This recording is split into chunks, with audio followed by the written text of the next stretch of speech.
Dear Chiara Corazza, dear Christine Scott-Thomas, dear Maurice Lévy, distinguished guests, I am very honored to be here and surrounded by all of you today to discuss and promote equality and inclusiveness. The Women's Forum has become a major meeting, not only for those who speak, but for those who do gender equality. We all know here that inclusion and equality between women and men are powerful levers to tackle down some of the biggest issues and challenges we are facing today. This added value of parity and involvement of women is valid everywhere in economics, in politics, in sustainable development. Gender equality is a matter of justice, but also a matter of performance. As you know, equality between women and men has been raised by the President, Emmanuel Macron, as the great national cause of his 5-year terms.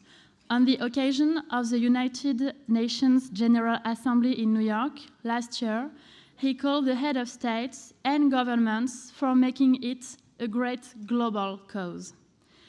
This ambition is embodied by a feminist foreign policy which underlined, among others, the G7 French presidency. In May, the conference of G7 ministers of gender equality took place in Paris and in Bondy, in the suburb of Paris. This ministerial led to the signature by all of the 7 countries, including United States of America, and a joint declaration. At the same time, equality between women and men has also been taken into account as cross-cutting issue in all the ministerial meetings held within the G7 summit. Because we think it is not an isolated matter, but an issue that concerns us all and which is illustrated in all areas. So, as I said at the finance ministers in July with Bruno Le Maire, if you don't do equality because it's fair, then do it because it is profitable. The members of the Gender Equality Advisory Council for the G7 identified almost 80 promising laws committed to a greater protection of women's rights and promotion of their emancipation. Through the signing of the Biarritz Partnership for Gender Equality, led by Emmanuel Macron, the heads of states and governments committed to adopt and implemented at least one, but preferably several, laws inspired by the Council in their own countries. All G7 countries, as well as India, Chile, Australia, Senegal, Rwanda, to name just a few, already decided to commit themselves and thus send a strong message to the international community. France, as part of these signatories and according to its great national cause, decided to work this year and next year on an economic empowerment law to be implemented in 2020 in France. I will carry this law with the Minister of Economy, Bruno Le Maire, because the situation of women, and particularly their underrepresentation in specific fields of the economy, such as science, technology, engineering, and mathematics, STEMs, is not a natural phenomenon, but the result of a political and cultural history. So one of the top priorities of this law will be to improve the position of women and girls in up-and-coming professions such as data, sciences, engineering, fields in which they are still underrepresented. So here today with you, I'm sending an SOS to the future. We are building an whole world without women. Our daughters are kicked out of the future, and it cannot happen. This is the reason why I entrusted Chiara Corazza, Executive Director of this forum, which has been working for a long time on these topics, with the mission to help us find solutions to increase significantly the number of women in the field of STEM in order to lead the truly mixed professions. I really want to thank her and the Women's Forum for this commitment.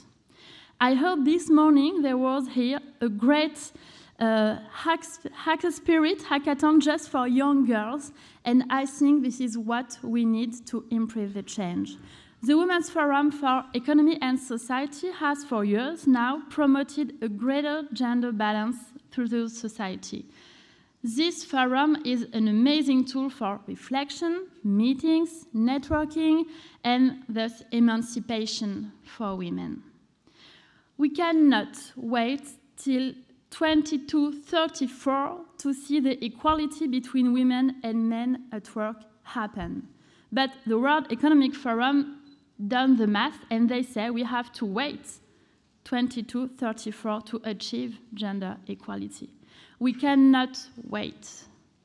That's why next year we will hold the Generation Equality Forum in Paris, co-chaired by France and Mexico on behalf of UN Women. Next year, so here, in the Generation Equality Forum, international coalitions will be created, gathering companies, but also states, NGOs, and international organizations. This coalition will be working on themes such as women and climate, sexual and reproductive rights, access to entrepreneurship, particularly so in the tech sector, and we will lead to concrete proposals. If we want to accelerate this impact on our actions, everyone must take its responsibility. States and governments, but also companies, which are strong allies in this fight. Sometimes companies even take actions without need for us to constrain them. I can see a lot of them here, strongly committed, acting for a change. They sometimes did not wait for the laws to come in. They have their own means, their own tools to promote parity, such as best maternity and parental leave, strong incentives to promote women, mentoring, and I want to thank them for that. But I am also a great advocate for quotas. Sometimes I hear that quotas are bad for women because, you know, it's bad to be appointed because you are a woman. Do you want me to tell you what is really bad for a woman? It is to be not appointed.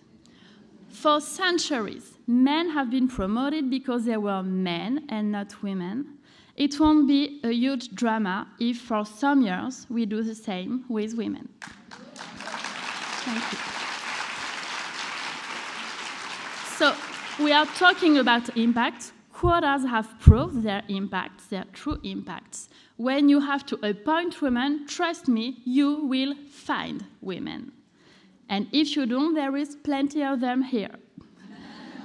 So let's accelerate the impact, and thank you, all of you, men and women here, for being here, for doing so much for gender equality.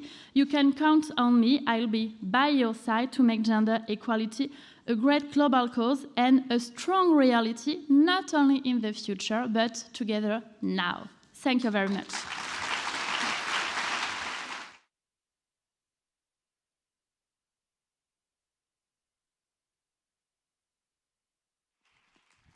Thank you, Minister Schiappa. There was 2 sessions into the conference, and we already sense the building up of the urgency. The fire of this conference is firmly crackling, which makes me wonder about all the people here in the room with us, whose passion must be burning with similar flames. So in anticipation of our opening plenary, the Devise that bind, I would like to ask you the following. Can I please ask you, don't do it just yet, let me explain. Ask you to turn to the person behind you, someone you don't know. Reach out and ask them a blunt yet simple question. Why are you here? You have 1 minute.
Okay.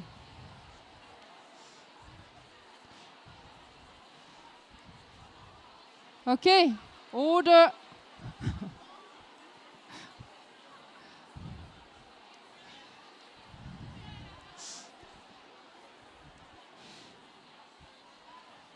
All right. Thank you. Thank you. Thank you.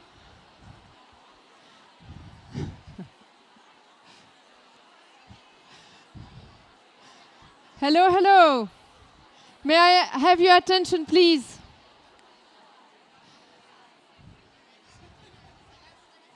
Hello. I think I think that worked.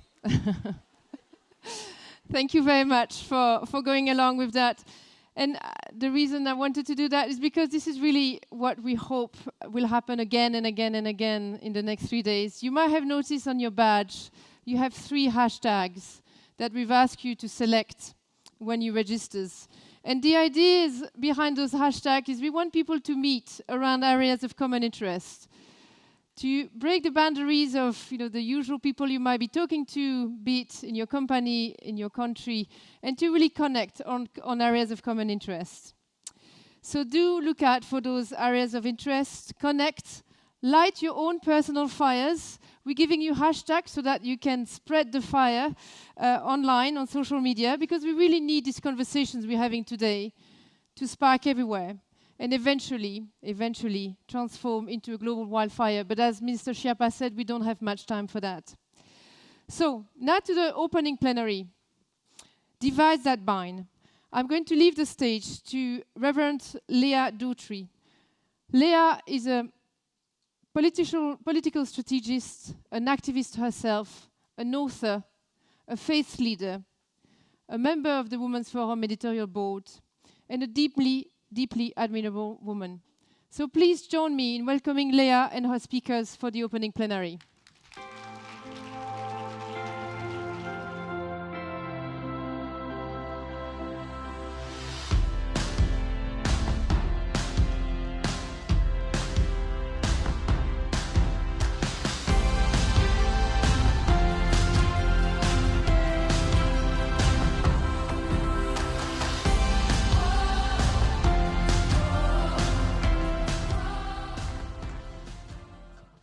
Good afternoon. Okay, I'm from the Talkback Church, so you have to respond. Good afternoon. Good afternoon. There we go. It's great to be back at the Women's Forum this year and looking forward to this wonderful conversation. Please meet our panel.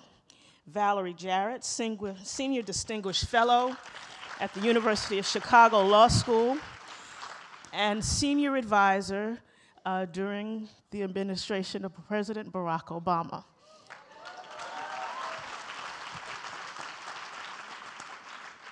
Svetlana Lukash, G20 Sherpa. Corinne Van Genep, CEO of ING in France. And Paul Van Zyl, co-founder and CEO of The Conduit.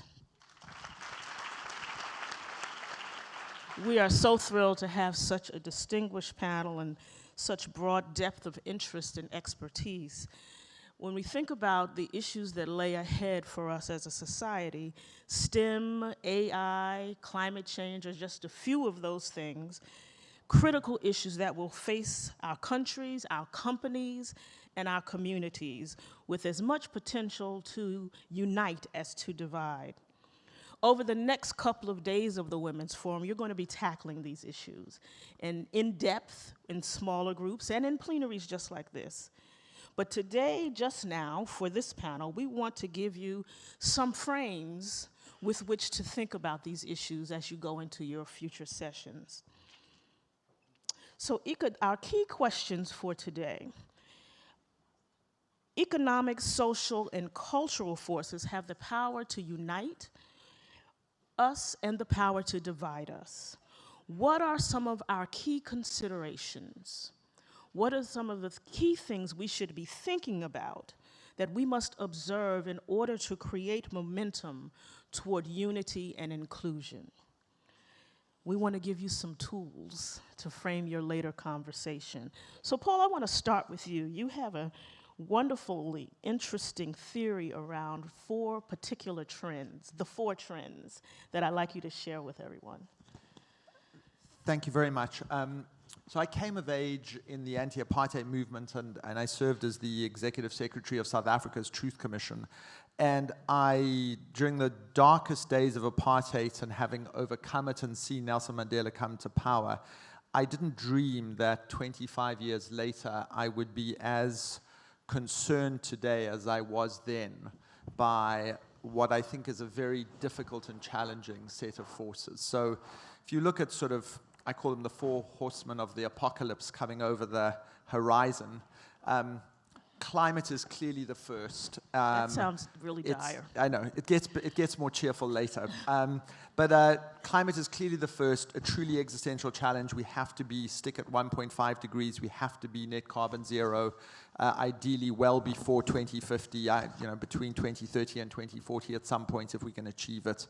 The second trend is population and movement. We are headed towards being a 10 billion person planet.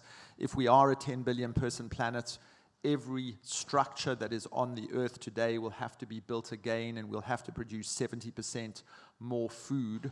And the double impact on that on our already fragile ecosystems is hard to overstate. But with that amount of people on the planet, it is foreseeable and predictable that a number of both internally displaced people and refugees are going to exponentially rise for reasons related to climate, but also to do with the global nature of the distribution of economic resources. And when people start, some models put it as 200, some models put it as 300 or 400 million people start moving across borders, the impact that will have on our politics will be significant. If you then take inequality as our third trend, 30 people control as much wealth as the bottom 3.5 billion. We've seen a serious arrest in economic mobility in the world, and stagnation of a significant number of people's both quality of lives and their incomes. And that economic inequality is coupled with the changing nature of work and jobs. By some estimates, we'll lose 40% of all jobs within the next 15 to 20 years. The most pessimistic economists say that they aren't coming back.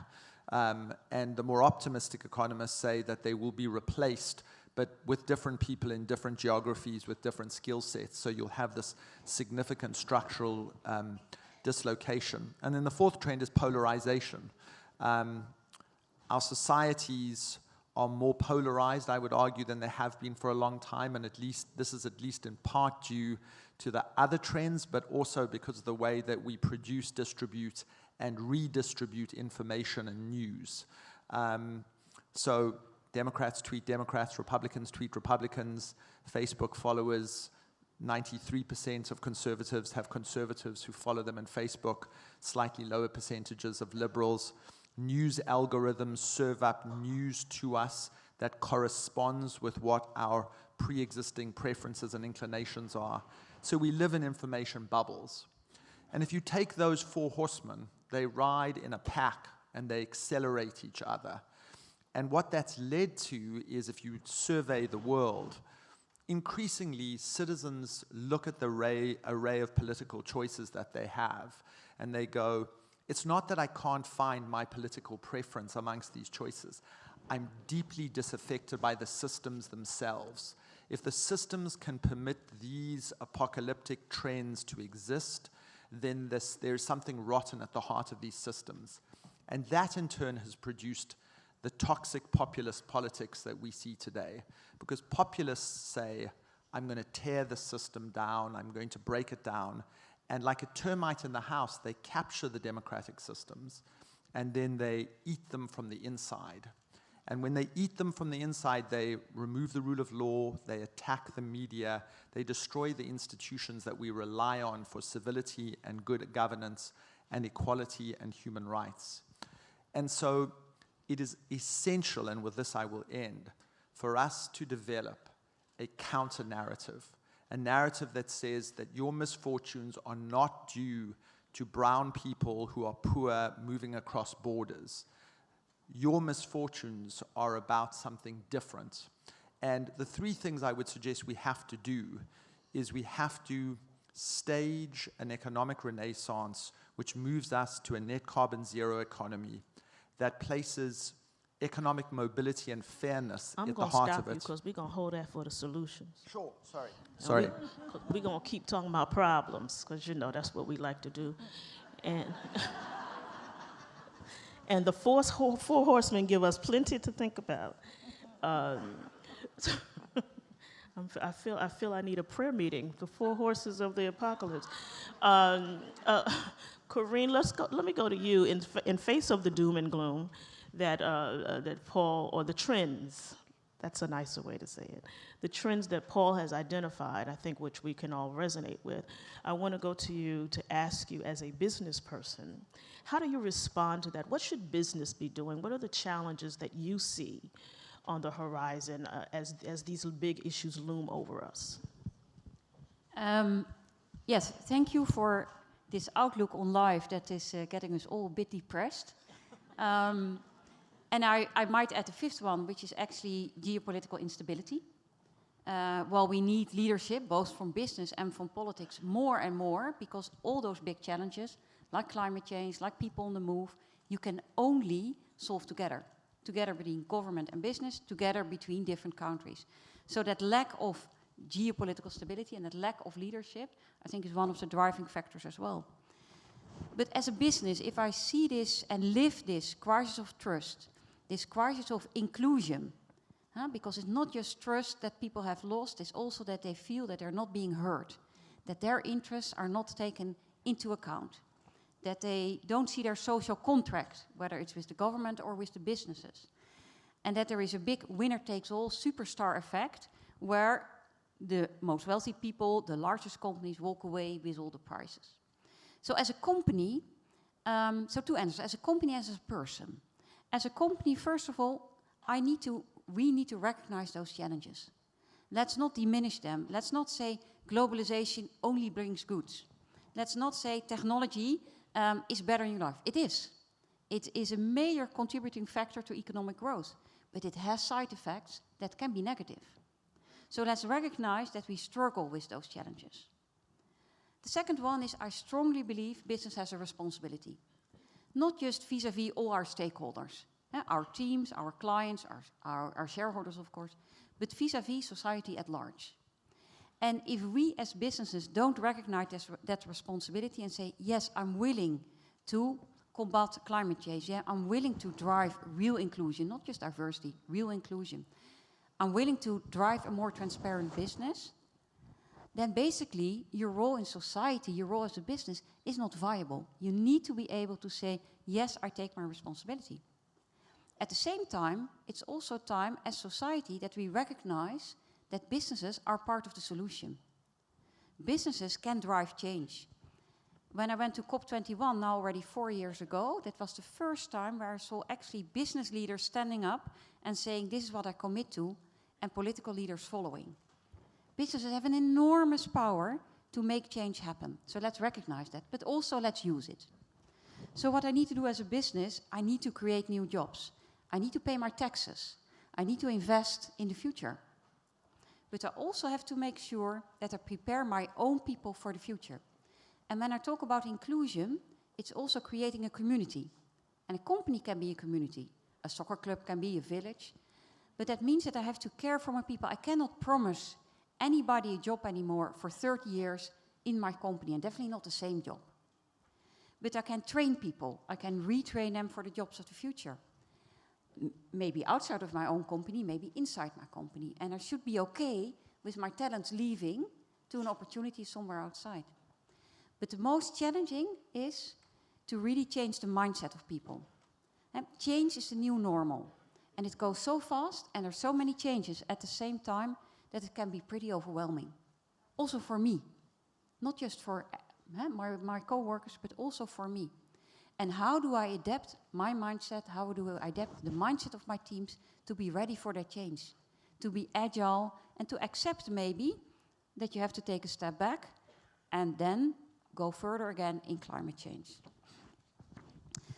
And then as a person, and I think that's an insight from the last year or so, I'm not only talking about the license to operate, the social license to operate of my organization. I'm also talking about my personal license to operate. When I go back to my ecosystem, my friends, my daughters, my neighbors, can I honestly say, day by day, yes, I'm trying to make change happen. Yes, I'm using my company as a force for the good. Yes, I'm listening to my teams, to my workers' council, to my clients, and I'm inputting that in my day-to-day work. And can I honestly say to mostly the young generation that comes to apply for a job, yes, I'm done with the plastic in the office. Yes, I have a very viable sustainability program. Yes, we do have women in the board and cultural minorities, and we drive that constantly, day after day. And that's my personal license to operate, my personal social license to operate, that I think gives you the feeling of responsibility that you need to drive that change. Thank you.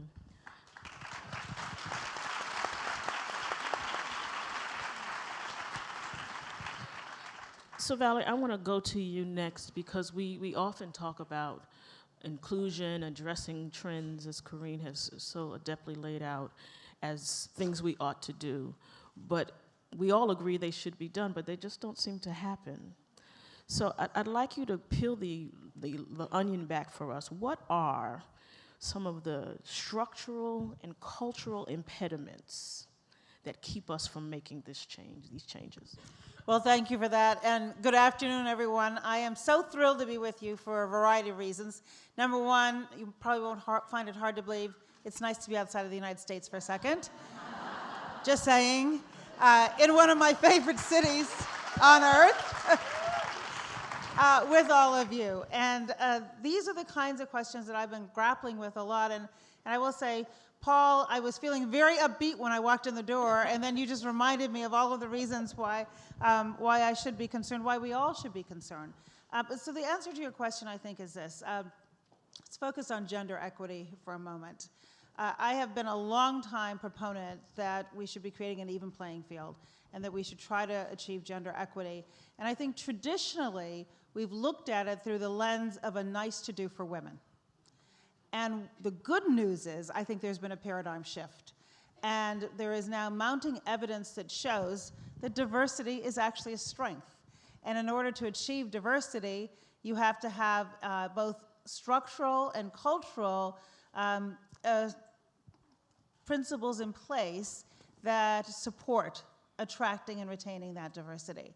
And so, for example, the basket of issues I call working family issues, everything from equal pay to a minimum wage that's at a level where people can actually support their families, to workplace flexibility, to paid leave. I mean, for example, the United States is the only developed country in the world that doesn't have a national paid leave policy, to paid sick days. In the United States, we have 43 million Americans that don't have a single paid sick day, to a culture that is free from sexual harassment and that supports diversity. And I think as more and more business leaders are entering the global marketplace where you are competing for talent, your goal is to attract and retain the most talented people you can. And what we're seeing is that if you address those cultural issues as well as the structural impediments, the chances of achieving that gender equity and having the best team on the field increases. Now, a caveat to the increasing body of evidence that shows that diversity is a strength is that even though the vast majority in the United States of CEOs believe that diversity is a strength and inclusion is important, if you look at the data at the lowest rung moving up the corporate ladder, at the lowest level when you move into management, men are still outperforming women 2-to-1. And so the question is, if you have the right attitude at the top, if the CEO now appreciates the fact that they should be trying to get rid of those structural impediments and improving the culture, what's going on here? And the answer to the question isn't women leaving the workplace or taking lower pay because of children. It's actually bias. And so it gets back to the cultural issue. And so what are we going to do to address those issues? And I think that there are enormous pressures on the business community to begin to address those issues. They're coming from their own workforce, they're coming from their customers. The good news is the younger generation appreciate the fact that they can use their buying power to support their values, and they're doing it more and more. And so that bodes to progress, and then the question becomes, and I think it gets back to what you were just saying, is like, what are we gonna each do to try to move the needle forward? And I think oftentimes we don't feel sufficiently empowered, or we go, the problems are overwhelming, what do we do? And there's something that we can each do. And so the first step is recognizing where the disparities are, doing the research, making the decisions as you want to address those cultural impediments, and then working on the culture, not just from the top, but throughout the organization. That's a start. Excellent, thank you.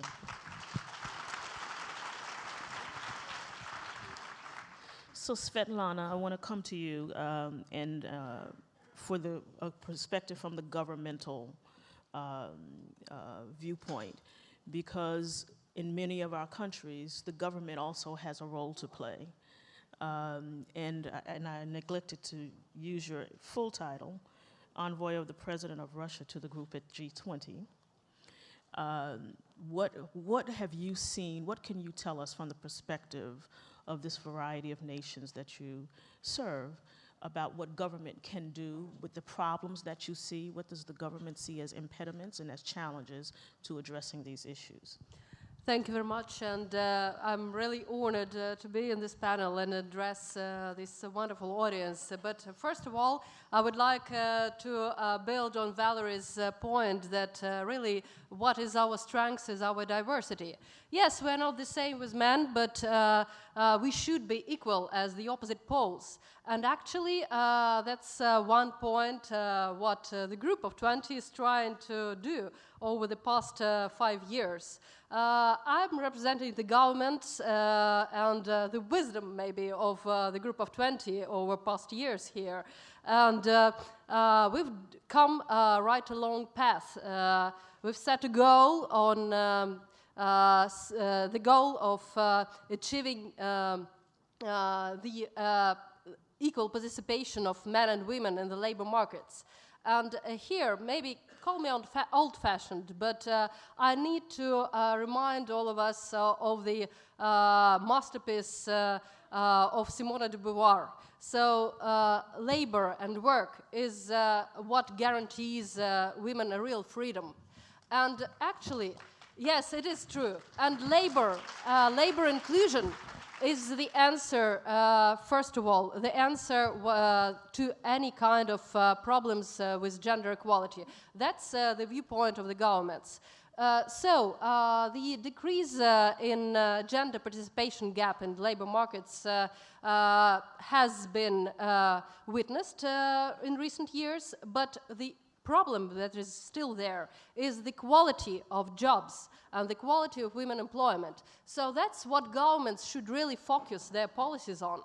Well, maternity and need for flexible employment really predetermine that women are underrepresented in decision-making positions, in some well-paid jobs, and overrepresented in informal sector, in part-time jobs, and so on.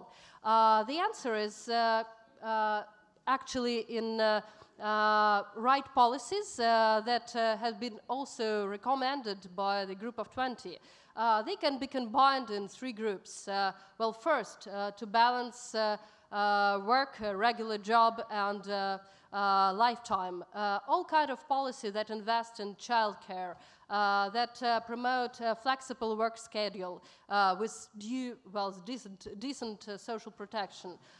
Everything that allows women to combine job and life in the family is needed to be promoted by the government. Second group of measures is all about discrimination and fighting stereotypes.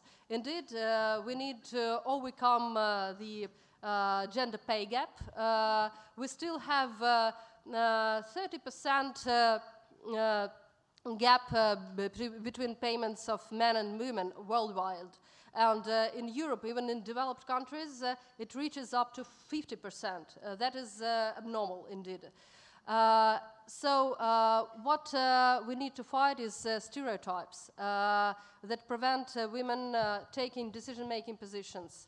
And the third group of measures that governments should promote, and also building on recommendations of the Group of 20, is everything that can promote development of skills and facilitate entrepreneurship that can bring women into the labor market.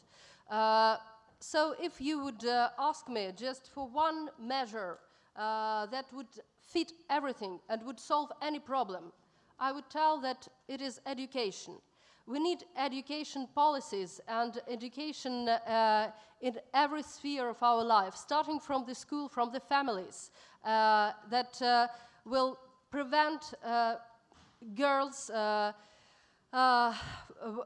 will help girls achieve skills in STEM, that will help them get further high-paid jobs, and everything that would help to build more equal societies.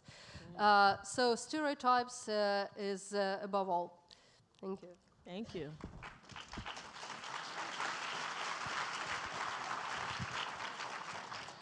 So you've all given us somewhat of a different spokes for some of the same problems. And so I still come back to the issue of, we know what the problems are, we know what the solutions are, and yet we still struggle.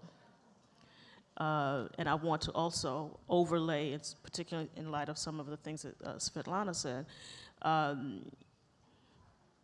the issues of race and ethnicity also play a role in all of this, because certainly jobs are important, but Black women have been working for a long time, and we still have not achieved the kind of equity that our white sisters operate at, and they have not achieved what men have achieved. So how do we move? What are the concrete things we can do? Is it that we just put all the men out of office? It's a thought. What do we do? As we sit here as business leaders and activists and artists in the audience, what are some things that we can personally do? Because there is some personal responsibility, as Corinne has said, and what should we be pushing our governments and pushing the businesses where we shop and buy and consume? What can we do as individuals and as leaders in our own rights to make the kind of change we want to see? I'll start here. Well, so I'll give you just one example. Let's look at the Me Too movement in the United States, which is now covering around the world. There was certainly a time in the not too distant past where sexual harassment in the workplace just was a cost of participating in the market if you were a woman. You just knew, when I first finished law school many years ago, you just knew that at parties you were going to get harassed and there was going to be a certain amount of inappropriate jokes, and that is if you got by easily. That's what would happen. And in the United States and in many places around the world now, there has been a seismic shakeup to that notion that that is acceptable, and there have been some high-profile examples of what can happen to a business when it is ignored. And I think that's a good thing. And it happened because a few very brave women decided to come forward and tell their stories. And those stories are what tend to move culture and what tends to get the attention in both the conventional press and in the social media. And in a sense, social media, which I am critical of in many ways because of the toxicity that it's putting in our air and the ability to touch many people with information that's not accurate, but it also kind of democratizes the process where everybody can get involved and everybody can put pressure. And those pressure points hold people accountable. And I was thinking when you first mentioned the fact of getting the men all out of office, I thought about in the United States when we were debating a couple of years ago whether or not changes should be made to the Affordable Care Act. Now, all over the world, people think it's perfectly normal to require affordable health care, and I never understood why that notion was so politically toxic in the United States. But in the US Senate, they created a panel of 19 men to look at the preventive care that's offered to women. Well, I want somebody with a uterus making those decisions for me, right? We need to have those voices at the table, and we need to call them out when they don't do that. So yes, I think that if we had elected members who are elected at all levels of government that reflected the diversity of our countries, they would be more likely to make decisions that are consistent with our values. And when we see this disconnect between those who are elected and the will of the people, and there are countless examples in the United States where there is that disconnect right now, then bad things happen. So I use Me Too because it is one example where just a few people decided to tell their story, and it triggered an entire movement. Paul? Well, I think there's also a way of thinking about a shift to a new green economy and the opportunities in it, and a particular framework for thinking about it. So if you look at recent studies, there's $1 trillion opportunity in offshore wind. If we allocate $1 trillion by 2040, we can generate enough power from offshore wind alone to power all global power consumption 11 times over. There's $1 trillion opportunity, according to Bloomberg New Energy Finance, in battery storage. If you take onshore and offshore wind, solar, battery storage, and smart grids, we have an opportunity to recreate an entire new way of dealing with power and distributing power in a way that creates good, clean jobs, jobs that cater to people who would otherwise be left behind by the changing nature of the global economy.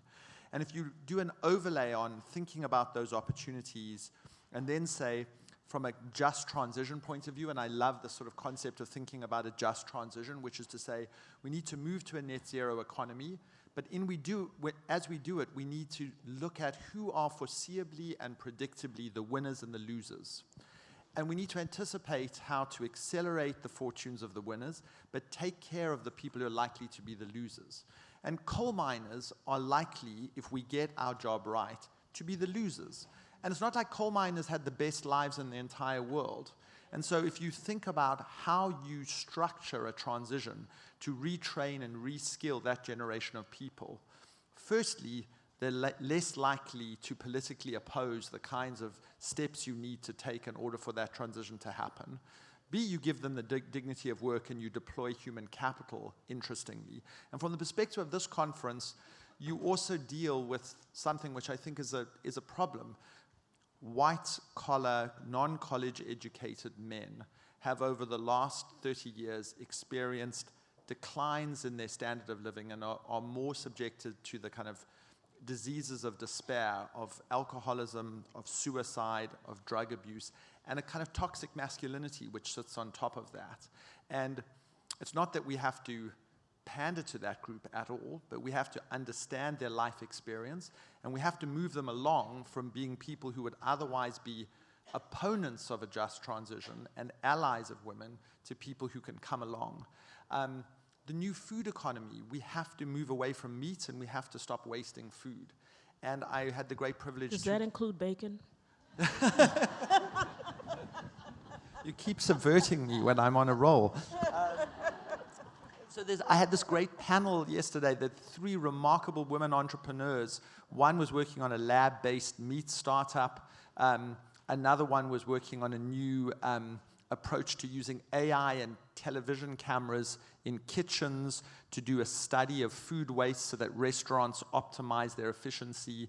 The third is a new form of labeling so that not only do you have this artificial expiration date by a certain date, it actually has a chemical formula in the label which assesses whether the food is actually healthy and tells you whether it's healthy. 3 remarkable women leading out the way in the movement of a new food economy, which is essential to both creating new jobs, stopping food waste, and moving to sustainability. So you can keep rolling forward those opportunities, and if you view them from the perspective of economic mobility and the empowerment of women, I think it gives you a new paradigm to be able to counter some of the kind of doom and gloom scenarios I started off with. That's good. Karine. Yeah, so maybe a little bit about what I can do and what we all can do. Unconscious biases, we all know them. Unconscious biases basically say that I like to recruit, promote, mentor a mini-me, a junior version of myself. So for me that would be a woman who's 45 years old, has small children, I have teenagers, who loves technology, who's international, and maybe a bit outspoken. These are the ladies I like to work with. And if I look honestly to my own past in the last 8 years, I've recruited more women than I've recruited men. So as long, maybe that's an applause. Yeah. So as long as we have mostly men in senior leadership positions, we need to find men who are willing to go beyond their own conscious biases and who are willing to get to the coffee machine and say, I pick that woman to do the great project with. I take the chance and I take that young female talent or that young color talent for this great opportunity. And as long as that's not happening, we're not going further because we need those decision makers to actually take those chances. And I think in that respect, and I've said it before here in French, but I'll say it in English, I'm looking to find more male feminists. Yes. I need to find guys, senior male leaders, senior man leaders, who are willing to take the chance, like I do, but then say, okay, I'll take the young woman, I'll take the colored person, I'll take somebody, when I'm a banker, who's not a banker, or when I'm a lawyer, I'll take a marketeer, so that I get the diversity into my team.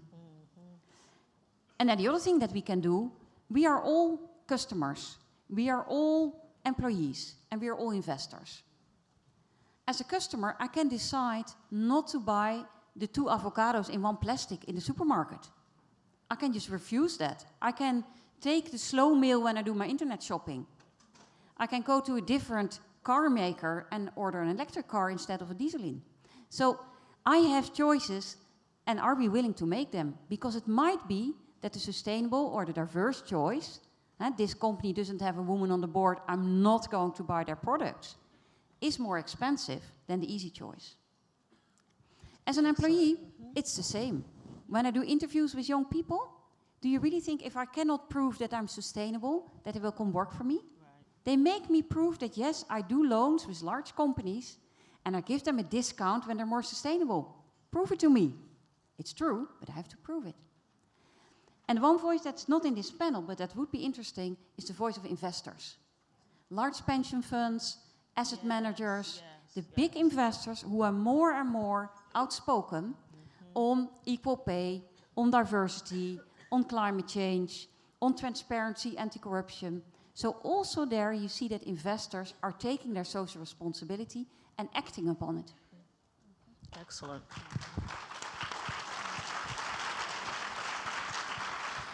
Svetlana, what's your perspective? Well, actually, you put the question what governments could do. But my 10 years of experience in the group of 20 shows that actually governments are very well aware of what to do and put all the necessary regulations in place in most of our countries. But what to do if the legislation is right, regulations are in place, but they're not working? And we thought about it in G20. Actually, it's what about Karine's just mentioned. Breakthroughs are made by individuals, by individual companies, even when the legislation is right, but the business, the companies are not taking the lead, are not taking the first step. It never works. And we all should make this first step. companies should first introduce some equal rights, some equal norms. No matter how the perception is in the country or in the society. Individuals, us, should speak to our counterparts and should change the mindsets, again, starting from our children, our families, from the families of our peers and neighbors, from the schools. It's all about just individual work. Unfortunately, it is the truth that governments gained after 10 years of work in G20, that no matter how recommendations are good or bad, it's all about work in the place and our individual willingness and capacity to change the world. So that's the truth. Thank you. Thank you. So as we get to the end of our time, I'd like to ask each of you to share somewhat of a call to action, if you could. One or two things that you would send us forth with, things that either we should be paying attention to, or actions that we can individually take, or models that we can follow as we leave this place and think about our work together for the next couple of days. Who wants to start? Svetlana, I'll start with you. Thank you. In reverse order. Well, not from the government side, but from the company side. I have very practical and very concrete proposal. It's in the legislation of France, as far as I'm aware, and in UK. Our legislation also does not contradict this proposal. So, if you have an opportunity in your company to hire two persons, two women, for one position, sharing their payments, sharing their responsibilities. Indeed, it involves some special control from your side.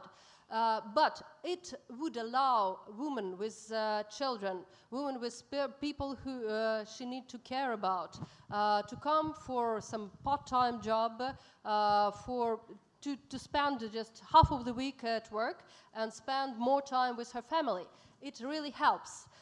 It works here in France, it works in UK, so it is a concrete proposal. Let's promote this kind of employment. All right, thank you. Paul. So I think that there are some assets which are now properly understood as common patrimony. And I think our forests are in that category. I think if we lose much more of the Amazon, and the destruction of the Amazon went up by 30% last year under the current administration. If we lose forests in the Congo Basin, and if we lose the Indonesian forests, everything else we do on climate is for naught.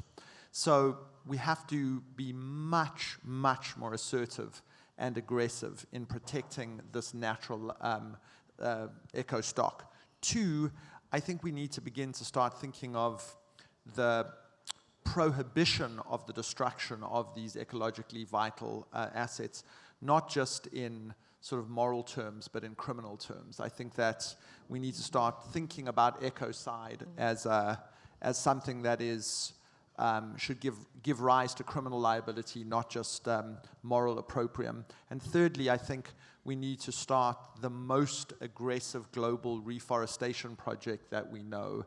And I think it is the most interesting and compelling drawdown of carbon, and it has a particular bent towards empowering women in developing economies. Great, thank you. Corinne? Thank you. Three things. The first one is when we talk about what's happening in the world today and our crisis of trust, our crisis of inclusion, our crisis of leadership, I sometimes have a little bit the feeling that we're giving up on our own ability to lead. Let's not do that. Let's have trust in our own ability to lead, in our own ability to listen to what's going on, to understand what the concerns of the people are and act upon it. That's the first one. The second one is my license to operate, my personal license to operate. That's a question to you, and probably to each other as well. please hold me accountable to my personal license to operate. Keep me sharp day after day if I'm making good on my promises on sustainability, on diversity, transparency. And the third one is a question to all of you. Go out there and find a male feminist.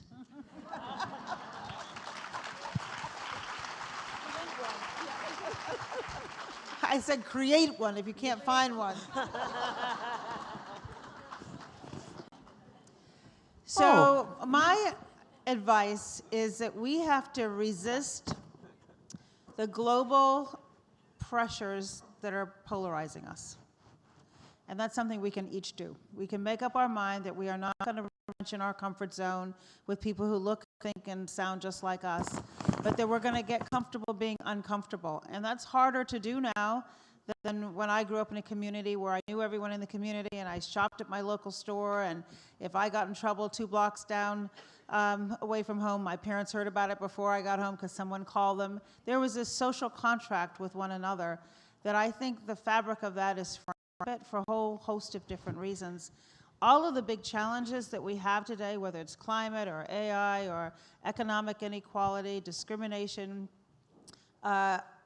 cannot be solved in isolation. And so it requires civic engagement. And I think we're losing a sense of responsibility to one another and the sense that we are inextricably linked. I just think for a moment about the Paris Climate Accord, which I am appalled that the United States is no longer a part of, but it worked in the United States, not just because the President of the United States said it was important, but because we solicited mayors and governors and the business community and individual citizens all to say we want to collectively leverage our resources and our effort to try to make an impact. And that's how big problems get solved. And so therefore they can't get solved in our respective corners. We have to come out where it's scary and come out where you might meet somebody from a different perspective, but that will give you some empathy to figure out how do we not just look at it through our narrow scope, but how do we look at it more broadly, because we are globally now all connected. We can't get away from each other no matter how hard we try, so let's stop trying.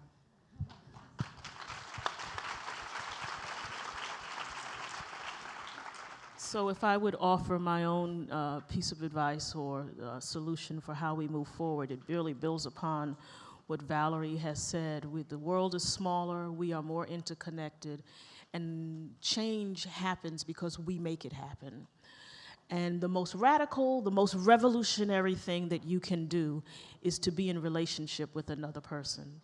We are living in a time where you can live your whole life behind your computer screen in your house. I know I've done it. You can order everything in. You don't have to speak to another living soul. But to get out of that, to find someone who you can learn and know and hear their stories and experience their pain and their pleasure makes us a better community, a more forceful community, and a community that can make change. Join me in thanking our panelists, Valerie